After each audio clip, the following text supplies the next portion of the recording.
Okay. Now today we see the method of integration. Now there are three types method to integrate the given function. First one is integration by substitution. Integration by substitution. Second is integration by parts. Integration by parts. And third one is integration by partial fraction. Integration by partial fraction. Now we see one by one. So first one is integration by substitution. Now there is one formula. How can you integrate any function? By using integration by substitution. So see that theorem first. That theorem says that if x is equal to phi of t, if x is equal to phi of t is a differentiable function of t, is differentiable function of t, then integration f of x dx is equal to integration f of phi of t into phi dash t dt. We have to prove this. It means in this case we have given that x is equal to phi of t is the differentiable function of t. याचा अर्थ x is equal to phi of t हा डिफरन्शिएबल आहे, दिलेला function t च्या form मध्ये आहे म्हणून with respect to t ने डिफरन्शिएबल आहे. याचा अर्थ या फंक्शनची डेरिव्हेटिव्ह आपण घेऊ शकतो. असं जर आपण घेतलं तर आपल्याला इंटिग्रेट करायचं integration f of x dx. म्हणजे जेव्हा आपल्याला इंटिग्रँड म्हणजे एखादा फंक्शन हा व्हेरिएबल x च्या फॉर्म मध्ये असेल, just like sin x, cos x, tan x like this, आणि हा जो इंटिग्रँड आहे या इंटिग्रँडचं जर आपल्याला इंटिग्रेशन काढता येत नसेल तर त्या फंक्शनचं इंटिग्रेशन काढताना सबस्टिट्यूशन या मेथडचा यूज करायचा. मग सबस्टिट्यूशन या मेथडचा जर यूज करायचा असेल तर इथे दिलेला व्हेरिएबल हा x होता, या x व्हेरिएबलला इथे t मध्ये कन्वर्ट करायचं आहे, म्हणजे x ची व्हॅल्यू आपल्याला सबस्टिट्यूट करायचं आहे. या दिलेल्या फंक्शनला विथ रिस्पेक्ट टू x ने इंटिग्रेट करत होतो, तर जेव्हा x ची व्हॅल्यू t च्या फॉर्म मध्ये पुट केलं तेव्हा त्याला t या व्हेरिएबलने इंटिग्रेट करायचं. एवढं आपल्याला शो करून दाखवायचं. मग कसं प्रूव्ह आहे तर प्रूव्ह बघा. given that x is equal to phi of t is a differentiable function of t, and that's why we differentiate this x with respect to t. Therefore, dx by dt is equal to, what is the derivative of phi of t? It is phi dash. Therefore, dx is equal to, what is the value of dx? dx is nothing but phi dash t into d. आता एवढं झाल्याच्या नंतर proof करताना काय करतोय, एकतर LHS consider करून RHS proof करतोय किंवा RHS कन्सिडर करून LHS प्रूफ करतोय. दोन पैकी एक मेथड आपण अप्लाय करतोय. तर इथे आपण RHS कन्सिडर करून घेऊ. Consider RHS. आता RHS जर आपण कन्सिडर केला तर RHS मध्ये टर्म दिलेली आहे आपल्याला integration f of phi of t into phi dash t dt is equal to integration f of, but what is the value of phi of t? Phi of t is nothing but x. Instead of this phi of t I write x into, and phi dash t into dt is nothing but dx, so I write this dx is your proof. This is LHS. So in this way, this formula can also prove by considering LHS. LHS consider करून सुद्धा त्याला आपल्याला prove करता येतोय, पण आपण RHS जर consider केला तर आपल्याला सिंपल वे मध्ये मिळतोय, म्हणून त्याला LHS चा यूज करून RHS कन्सिडर करून त्याला LHS आपण शो केले. That's it. Now see some corollaries. There are some corollaries. So first corollary.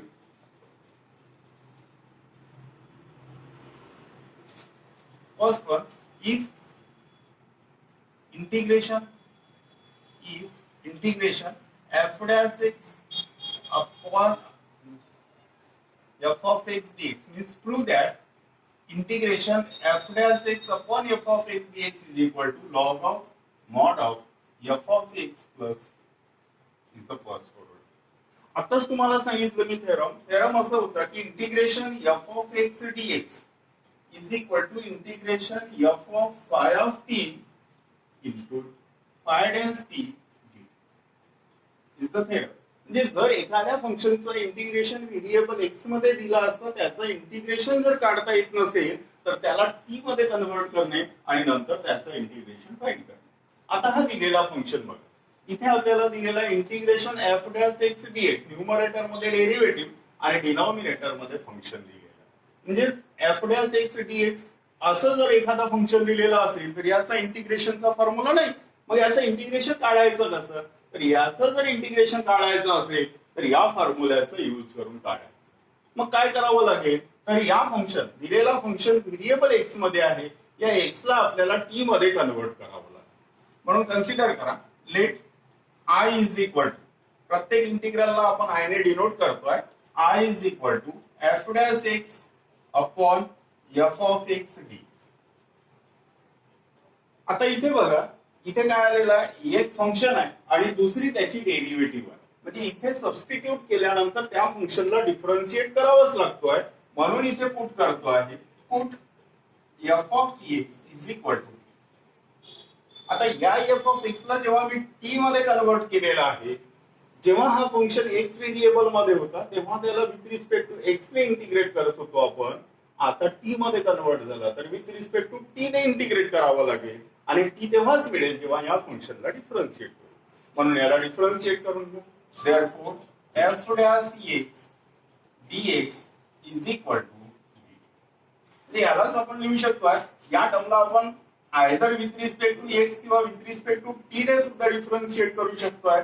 समजा विथ रिस्पेक्ट टू एक्स ने जर डिफरन्शिएट केलं तर याची डेरिव्हेटिव्ह मिळणार f dash x is equal to dt by dx. आणि समजा याला विथ रिस्पेक्ट टू टी ने जर डिफरन्शिएट केलं तर याची डेरिव्हेटिव्ह मिळणार f dash x into dx by dt is equal to 1. म्हणजे दोन पैकी एका व्हेरिएबलने आपल्याला त्याला डिफरन्शिएट करायचं आहे. मग यावरून आपण लिहू शकतो दिस इम्प्लाइज हा dx या बाजूला येऊन जाणार, हा dx या बाजूला येऊन जाणार, म्हणजे ही टर्म मिळणार f dash x dx is equal to dt. अशा पद्धतीची टर्म मिळेल. आणि इथे तसंच होणार, हा dt RHS ला चाललं जाईल तर ही टर्म मिळणार f dash x dx is equal to also dt. म्हणजे दोन पैकी एका व्हेरिएबलने त्याला आपल्याला डिफरन्शिएट करायचं. मग मी याला विथ रिस्पेक्ट टू एक्स ने डिफरन्शिएट करून घेतोय. आता याला जर विथ रिस्पेक्ट टू एक्स ने डिफरन्शिएट केलं तर याची डेरिव्हेटिव्ह मिळणार f dash x into dx by dt is equal to into f dash x into dt by dx is equal to, therefore derivative of this term is f dash x into dx is equal to dt. याला differentiate. आता याला जर मी differentiate केलं समजा तर ह्या सर्व value दिलेल्या फंक्शन मध्ये पुट करू. therefore I is equal, what is I? Integration f dash x into this dx is nothing but dt. This value is dt divided by f of x is nothing but. आता बघा, हा function x मधून t मध्ये convert झालं. जेव्हा x मध्ये होतं तेव्हा विथ रिस्पेक्ट टू x ने इंटिग्रेट करत होतो. आता t मध्ये आहे तेव्हा विथ रिस्पेक्ट टू t ने इंटिग्रेट करतोय. मग dt अपॉन t या फंक्शनचा इंटिग्रेशन मिळतोय log of t plus constant of integration. पण दिलेला जो फंक्शन होता हा फंक्शन व्हेरिएबल x च्या फॉर्म मध्ये, मग त्याची आन्सर सुद्धा आपल्याला x च्या फॉर्म मध्ये पाहिजे आहे. म्हणून इथे t ची व्हॅल्यू पुट करा. So this value becomes log of, and what is the value of t? T is nothing but f of x mod of f of x plus c. That's the first. So integration of f dash x upon f of x dx is equal to log of mod of f of x plus c. Second corollary. Second corollary says that integration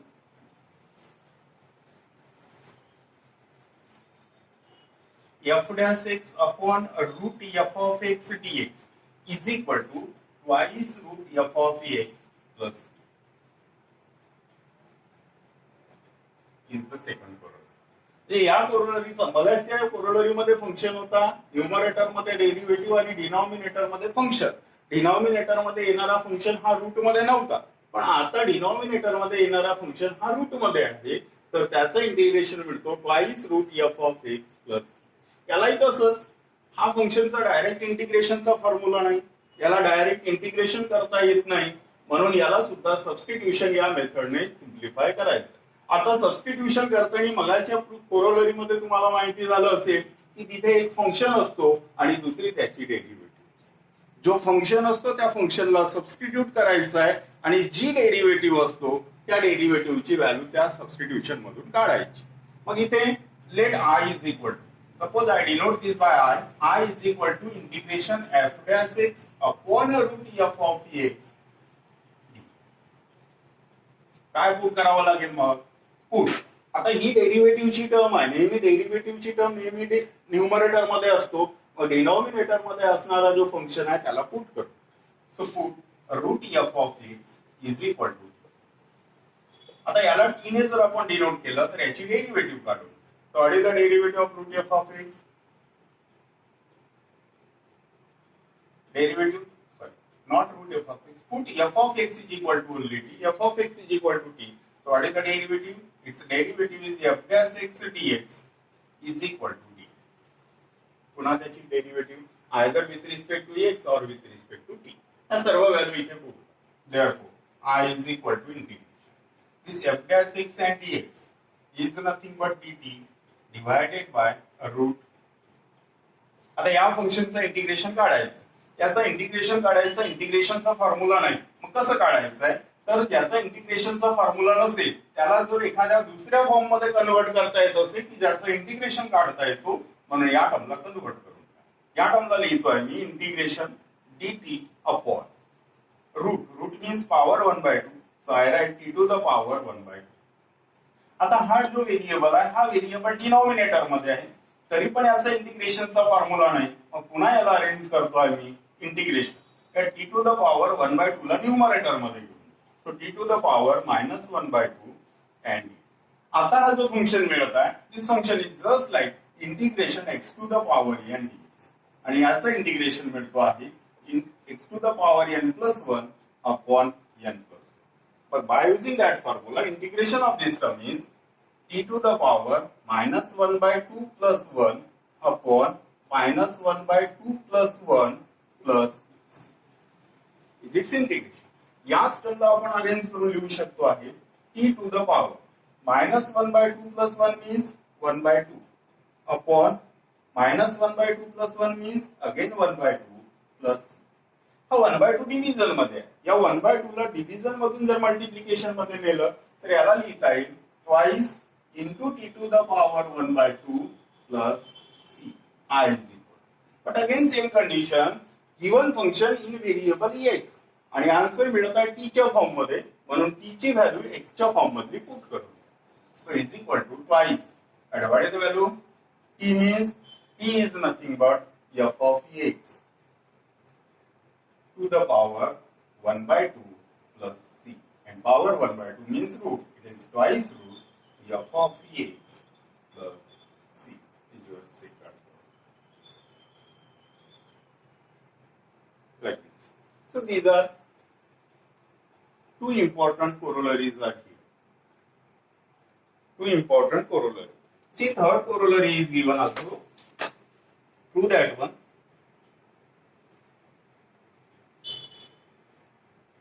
integration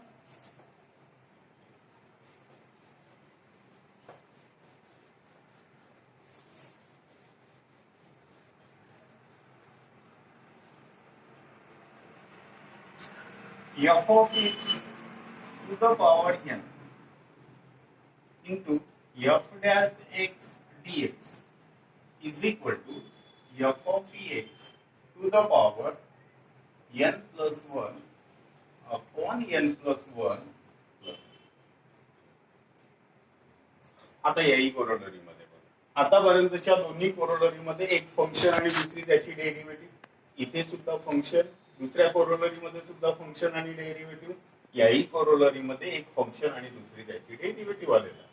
मग याला जर integrate करायचं असेल so denote it, let I is equal to integration f of x to the power n into f dash x. Again put, कारण याचं direct integration काढता येत नाही म्हणून put f of x is equal to t. Therefore differentiate f dash x dx is equal to dt. Put all these values. Therefore I is equal to integration t to the power n into f dash x dx means dt. Now this function is in the form integration x to the power n dx. इथे x व्हेरिएबलच्या form मध्ये होता, इथे t व्हेरिएबलच्या form मध्ये आहे. So its integration is t to the power n plus 1 upon n plus 1 plus c. But again given example in variable x, and that's why this can be written as f of x to the power n plus 1 upon n plus 1 plus c. That's your third corollary. These are three important corollaries. Now by using these corollaries, we have to prove again some formulas. बाकी 4 minute बाकी आहे. Please. See some corollaries again. That formula is also given here. Me already तुम्हाला ते फॉर्म्युले लिहून दिलेले आहेत, पण आपल्याला प्रूव्ह करायचं आहे ते फॉर्म्युले येतात. नंबर 1, आम्ही प्रूव्ह दॅट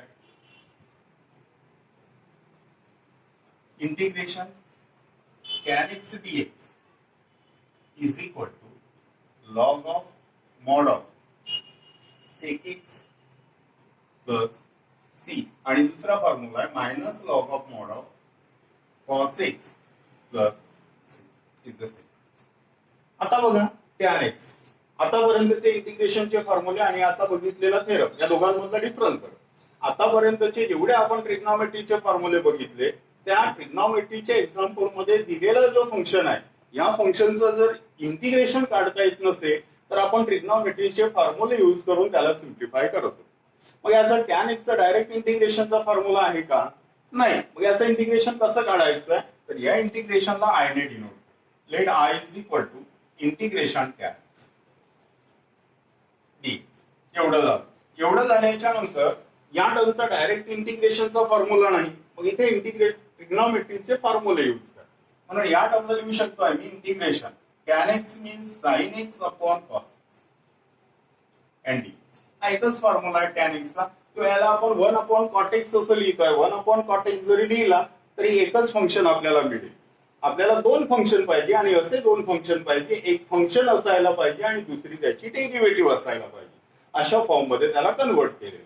आता इथे बघा, तुम्ही आतापर्यंत जेवढे काही कोरोलरी बघितल्या, समजा दिलेला फंक्शन हा रॅशनल फॉर्म मध्ये जर असेल तर फंक्शन ही टर्म डिनॉमिनेटर मधून मिळत.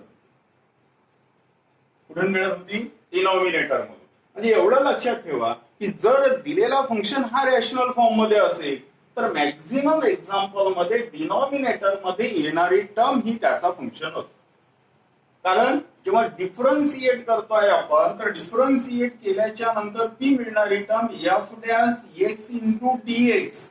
dx ही टर्म नेहमी न्यूमरेटर मध्ये असतो. म्हणजे हा dx ज्या टर्म सोबत जॉईन झालेला असेल ती टर्म नेहमी डेरिव्हेटिव्ह मधून मिळायला पाहिजे, आणि dx हा नेहमी न्यूमरेटर मध्ये असतो म्हणून ही टर्म डेरिव्हेटिव्ह मधून मिळायला पाहिजे. मग फंक्शन कोणता उरला?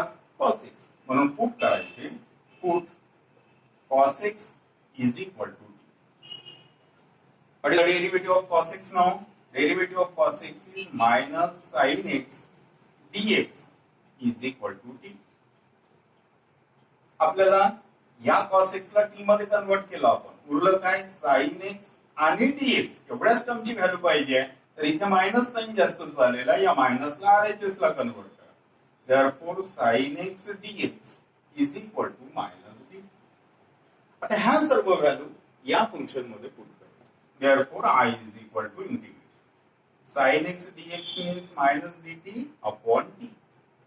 Now is equal to this minus sign is outside constant term dt upon t is just like 1 upon x dx. या फॉर्म मध्ये मिळत आहे. So what is the integration? It's integration is log t plus is equal to, पुन्हा तीच method, दिलेला function variable x च्या form मध्ये आहे, आपण t च्या फॉर्म मध्ये आन्सर काढतोय, म्हणून इथे t ची व्हॅल्यू पुट करा. What is t? It is minus log of mod of cos x plus c is the first proof. Minus log of mod of cos x is the integration of tan x dx. हा झालं पहिलं. आता एवढं proof झाल्याच्या नंतर second proof सुद्धा बघून घ्या. Now minus log of mod of cos x. This can also be written as 0 minus log of mod of cos x plus c. But what is 0 in terms of log? कारण second function हा log च्या form मध्ये आहे, म्हणून या 0 ला सुद्धा log च्या फॉर्म मध्ये लिहून घ्या. So this can be written as log 1 minus log of mod of cos x plus c. Now by using logarithmic formula, this function is just like log a minus log b. So by using that formula, log a minus log b is nothing but log of 1 upon cos x plus. And what is 1 upon cos x? It is sec x. Therefore, I is equal to log of mod of sec x plus c is your sec. Thank you. Good day.